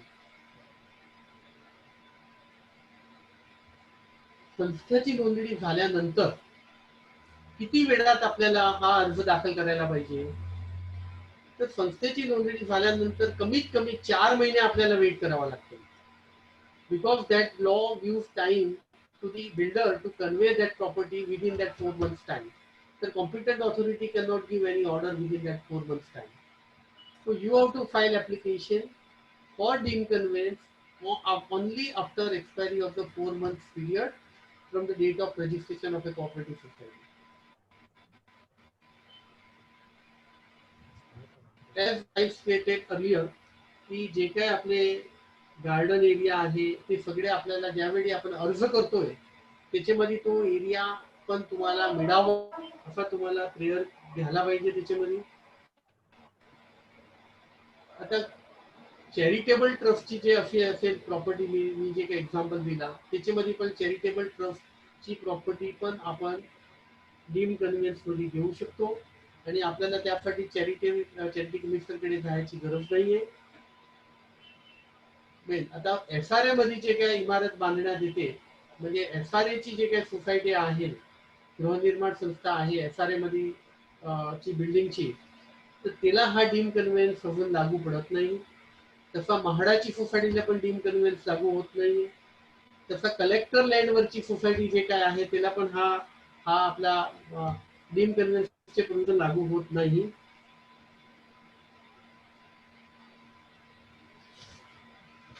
एक दोन केस लॉ जे इम्पॉर्टंट आहे ते मी घेतोय. हा सर, बोला बोला बोला बोला. हा एक असा एक होता, एक Deonar Avanti CHS limited versus state of Maharashtra, writ petition number 5107 of 2013. जर परत मी बोलतोय, the Deonar Avanti CHS limited versus state of Maharashtra, writ petition number 5107 of 2013. You can file deemed conveyance application even if your complaint is pending before the consumer court. Still you can apply for the deemed conveyance. हे खूप important आहे. बरेच वेळा काय असतं की आपण एक ऑथॉरिटीकडे already we have gone that prayer of deem conveyance, but then you can not go to the other authority. But this particular, in this case, the High Court, Honorable High Court has already held that even if your complaint is pending before the consumer court, you can file a deemed conveyance application. Secondly, very important judgment is Mazda Construction Company versus Sultanabad Darshan Cooperative Society. है खूप famous judgement है. 2013 second volume, all Maharashtra reporter, page number 278. ह्याच्यामध्ये competent ऑथॉरिटीची कोर्टाने विश्लेषण केलं की competent ऑथॉरिटीकडे काय power आहे. कोर्टाने असं ठरवलं, ऑनरेबल हायकोर्ट सेज दॅट की the competent authority can exercise the power in accordance with the agreement executed under section 4 of MOFA. सेक्शन 4 मधील जे काय agreement for sale flat owner आणि बिल्डरचे मध्ये झाले आहेत त्या अनुसारच त्यांना पॉवर मिळणार. And the competent authority can not travel beyond what ever stated under the MOFA agreement. That means की एग्रीमेंट मध्ये बिल्डरने जर सांगितलं असेल की मी तुम्हाला, माझ्याकडे फ्री होल्ड राईट आहे पण मी तुम्हाला लीजच देणार आहे, माझ्याकडे फ्री होल्ड लेनचे राईट आहे पण मी तुम्हाला लीजच देणार, तर competent authority can not compel builder to give a freehold conveyance of a freehold land. ते मग तुम्हाला लीजच देणार, कारण सेक्शन 4 ची एग्रीमेंट मध्ये तरतूद मध्ये तुम्हाला बिल्डरनी लीजच द्यायचा कबूल केला होता. ह्याच्यावर दुसरे पण जजमेंट आहे. एक फक्त एक्झाम्पल देतो, Mayfair Kumkum cooperative housing society versus state of Maharashtra, writ petition number 2834 of 2018. आणि त्याचा जजमेंट होता 10/4/2019. आता लेटेस्ट जजमेंट होता. त्याच्यामध्ये सर काय झालं होतं की ज्यावेळी बिल्डरनी सदनिका धारका सोबत जे काही एग्रीमेंट केलं त्याच्यामध्ये त्यांनी असं लिहिलं होतं की मी कन्व्हेन्स 5 वर्षात देईल, 5 वर्ष नंतरच देईल, कारण त्याच्या अजून लेआउट मध्ये बरेच बिल्डिंग बांधण्याची बाकी होती. तर हा डेव्हलपरनी काय केलं, मेफेर होता, मेफेर डेव्हलपर, त्यांनी एग्रीमेंट मध्ये अशी तरतूद केली की मी 5 वर्षानंतरच तुम्हाला कन्व्हेन्स देणार, त्यापर्यंत देणार नाही. आता 2012 मध्ये हा इमारत 2014 मध्ये इमारतचा ताबा देण्यात आला होता, परंतु सोसायटीने 2018 मध्ये अर्ज करून टाकला. 2018 मध्ये डीम कन्व्हेन्सचा अर्ज केला. बिल्डरने सांगितलं की साहेब 2018 मध्ये मी 2014ला मी ताबा दिलाय, 5 वर्ष 2019ला पूर्ण होते, तर 2018 मध्ये तुम्ही जर मानवी अभिहस्तांतरणाचा अर्ज केलाय ते प्रीमॅच्युअर आहे, मी आता देऊ शकत नाही, अजून 1 वर्ष बाकी आहे त्याला मला द्यायला. तर कोर्टाने असा ठरवला की 5 years period started from the date of execution of the agreement and not from the date of possession. That means कि when in the year 2012 when the agreement was executed, from that date 5 years period was started, and hence the application of a cooperative society is not premature. दुसरा एक important judgment असा आहे, Tushar Jeevram versus state of Maharashtra 2015 volume 4 Maharashtra law journal page 867 decided on 24th of March 2015. याच्यामध्ये काय होतं साहेब की एक layout plot मध्ये एक संस्था जी उभी होती, जी काही इमारत उभी होती ते cooperative society on ownership basis होती. त्याच्या बाजूला दोन दुसरे इमारत होती ते टेनंटेड होती आणि त्याच्या टेनन्सी ते बिल्डर होता ना तो त्याच्या मालिक होता त्या इमारतच्या दोन बिल्डिंगच्या. आता ज्यावेळी डीम कन्व्हेन्सची अर्ज केली सोसायटीनी त्यावेळी ते सोसायटीनी पूर्ण लँडची मालिकी मागितली आणि competent authority by mistake they gave the conveyance of entire land.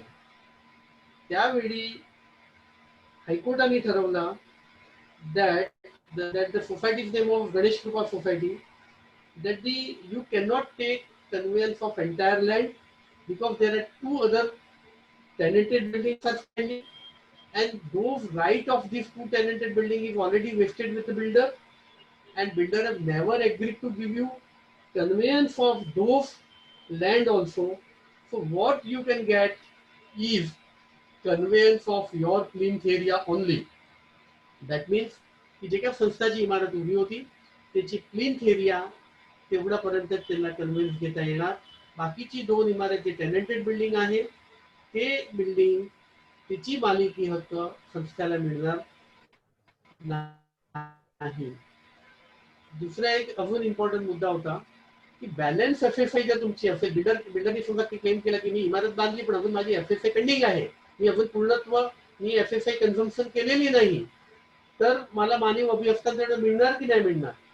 तर असा एक केस झाला होता messrs Bipin construction versus state of Maharashtra. Writ petition number आहे 7114 of 2013. Honorable Court has held that the deemed conveyance is possible even if there is a balance of FSI. Simultaneously, likewise, there was a dispute of open space between 2-3 cooperative societies. On one layout plot, there were 2-3 buildings were there, and the dispute was about the common space. At that time, also the Honorable Court in Writ Petition number 2429 of 2013 held that the dispute raised of open space between two buildings still a deemed conveyance is possible. So, 35, Yes. I'm stopping here.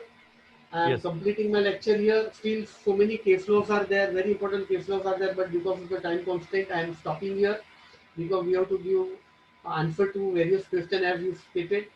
I thank for listening me very silently and giving me an opportunity, and thanks to all Shinde. committee members, including our Shinde, dynamic and Shinde, young unmute कर. Curtis sir also. Mhm. Thank you very much. Ruchika Sir. Shinde. And we can continue with the question and answer, sir. Thank you Kirti bhai. Actually अभी ऐसा लग रहा था कि ये lecture मतलब 2-3 session भी लगाना चाहिए था. फ्रैंकली स्पीकिंग ये टाइम बहुत कम पड़ रहा है. मीन्स भाई as you said you are divided 4 parts, तो 1 part should be on 1 lecture. ऐसे अभी लगा, मुझे भी आइडिया नहीं था. द सेकंड थिंग इज ये सब कनेक्टेड टू मतलब अर्बन एरिया, तो इसमें आज अर्बन एरिया के लोग ज़्यादा था, रूरल में डीम करेंस बहुत कम होता है, तो वो जो अटेंडेंस कम था. By the way, almost so many questions were there, but so almost all the questions replies you have already given your full speech itself. Still, there are 1 or 2 questions. I request Shinde madam to ask for the questions. Shinde madam is on the line. Hello. Hello. हाँ madam, राहिला कुठला question बघा आल्यापैकी एखादा. Yeah, sir. Thanks for the opportunity. Me Ruchika Shinde from Thane. Thank you to our president, to Thirte sir, to Vaidande sir, to give me that opportunity that we can ask few questions on behalf of all the notary members. Sir, almost तुम्ही सगळेच questions त्याच्यामध्ये reply केलेला आहे. पण एक question just अजून होतं की when we are doing the deemed conveyance, त्या टायमाला स्टॅम्प ड्युटीचे कॅल्क्युलेशन कसं करायचं? स्टॅम्प ड्युटीचे कॅल्क्युलेशन जे कलेक्टर ऑफ स्टॅम्प्स त्यांना जे व्हॅल्युएशनची गाईडलाईन्स दिलेली आहे हा. ते आपल्याला पहिला तर सध्या कोण सभासद आहे त्यांचे एग्रीमेंट आपल्याला सादर करायचे आहे. फक्त त्यांचे एग्रीमेंट सादर करायचे आहे.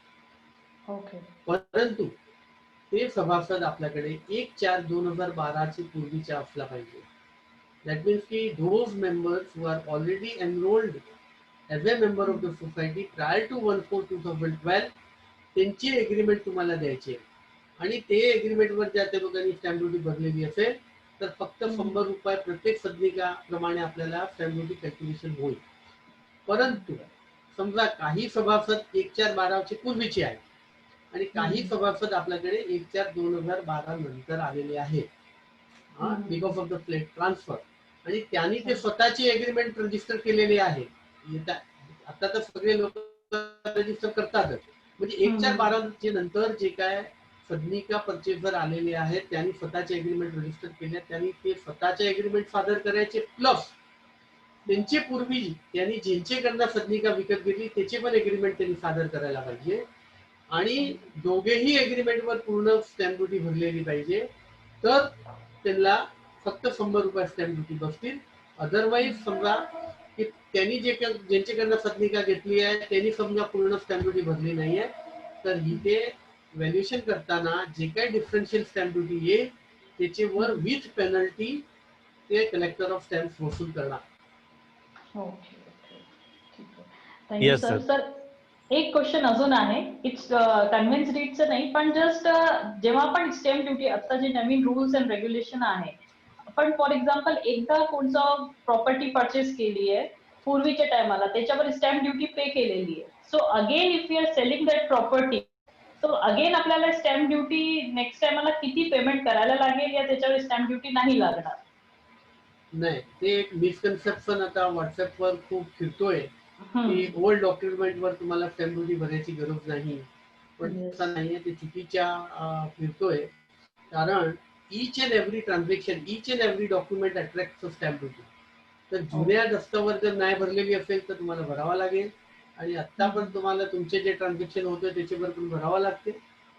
ऑनली थिंग पूर्वी काय होत होता हा कशाला हा मिसकन्सेप्शन आला मी थोडा बॅकग्राऊंड देतोय की थोडे टाइमपूर्वी काय व्हायचं की तुम्ही जर तुमच्या दस्त नोंदणी करायला गेले तर तुम्हाला तर सब रजिस्टर म्हणेल की तुमच्या जुना दस्त रजिस्टर असेल तर दाखवा आणि जर तो दस्त रजिस्टर नसेल तर मला तुम्हाला दोघे दस्ताची ड्युटी तुम्हाला भरावा लागेल. आता तसा ते सब रजिस्टर म्हणत होते. तर त्याच्यावर आता रोक आलेली आहे हायकोर्टचे जजमेंट आणि की तुम्ही तुमच्या जे जुन्या दस्तवर नाही भरली ते इंडिपेंडेंट आहे आणि आता तुम्ही जे ट्रान्झॅक्शन करता ते इंडिपेंडेंट आहे. आताचे ट्रान्झॅक्शन तुम्ही भरा आणि ते जे जुन्या दस्तावेजवर बाकी राहिलेली आहे ते गव्हर्नमेंट कधी पण घेऊ शकते तुमच्याकडून. दॅट मीन्स की that misconcept that ratio of that judgment is here misinterpreted. तर सगळ्या लक्षात घ्यायचे की सगळे ट्रान्झॅक्शनला पैसे भरायचे आहेत. स्टॅम्प ड्युटी सगळ्यांवर लागते. Thank you sir. अँड ऑलमोस्ट सगळेच क्वेश्चन जितके होते सगळे रिप्लाय तुम्ही खूप व्यवस्थित सगळे एक एक क्वेश्चन माझे भरपूर होते लीज होल्ड प्रॉपर्टी आणि याच्यावर ते सगळे तुम्ही कव्हर केले. So thanks for the thing. Thank you very much sir. तर्टे सर. हॅलो तर्टे सर. तुमचा आवाज जातोय का? सर तुमचा आवाज येतोय तर्टे सर.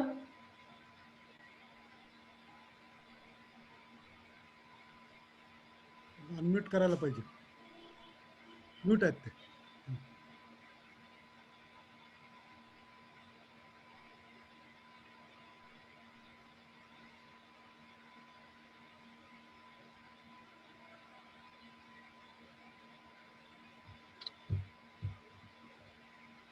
सर जे नेक्स्ट आपलं आहे वायदंडे सर. तर्टे सरांचं लागत नाहीये. हा आला आवाज आलाय. हा वायदंडे. हा तर मग आता हॅलो. हा वायदंडे. आजचा आपला कार्यक्रम झालेला आहे. नाही रफिक शेख आहेत ना अजून. थँक्स यार रफिक शेख आहेत ना. रफिक शेख साहेबांना विनंती करतो की आजच्या कार्यक्रमासाठी त्यांनी लोकांना वोट ऑफ थँक्स द्यावेत. रफिक शेख साहेब सातारकर हा Yes, yes, yes, yes. Ami Satarkar. Okay. Satarkar, yes. Good evening, one and all. It's my immense pleasure as well as honor to concluding such type of very studious and very academic session by our beloved, very popular. His name is known as Kirti. Glory. Kirti sir, बहुत बढ़िया sir. Thank you, sir. Thank you. Sir, Rafiq bhai, he is हाँ. not Kirti, he is a king of Vilepale area for team conveyance. King also for Vilepale and other areas for team Yes, conveyance and yes, area development. Yes, continue. Yes.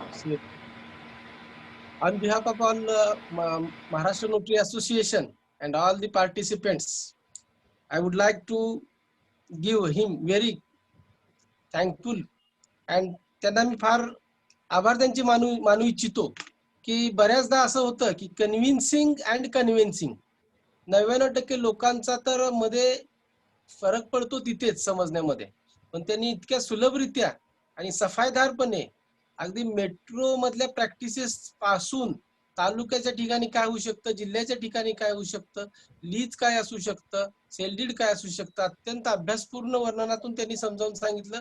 त्याबद्दल त्यांचे आभार. त्यांनी आमचं निमंत्रण स्वीकारलं, त्यांचा मौल्यवान वेळ दिला, त्याबद्दलही त्यांचा आभार. नेहमीप्रमाणे आपले अभ्यासपूर्ण व्यक्तिमत्व अनंतराव जगताप सर आहेत, प्रेसिडेंट तरटे सर आहेत, सचिव जे आहेत ते आपले वायदंडे सर आहेत, त्यानंतर ज्यांनी इंट्रोडक्शन केले ते ऍडव्होकेट शुभांगी चौधरी मॅडम आहेत, त्याबरोबर रुचिरा शिंदे मॅडम आहेत. यांनी सर्वांनीच आपला मौल्यवान वेळ दिला आणि आजचं सेशन हे नव्यानं एक नवीन पुष्प आपल्या नामचं हिट करण्यात मदत केली, सहकार्य केलं. त्यांचे सर्वांतर्फे आभार मानतो आणि थांबतो. जय हिंद, जय Maharashtra. Thank you, Kirti, once again. आणि जर माझी काय मराठीत बोलण्यात चुकी झाली असेल तर नाही, please everything माफ right. करावं. I have tried Everything is काय नाही, पण by the way, एक गोष्ट राहिली कीर्तीबाई, अगदी हा. छोटे एक जाता सांगत राहिलं तुमच्या सगळ्या इंट्रोडक्शन मध्ये. कीर्तीबाई आता एकटे नाही आहेत, तर त्यांचे चिरंजीव पण आता तुमच्यावर जॉईन केलेले आहेत. So he is also advocate and continue practice. Introduction सांगायचे राहिले आमच्याकडनं, but all the best to your sir also for continue practice. Thank you Thank you. We are leaving the meeting. Okay, bye. ठीक, living the meeting.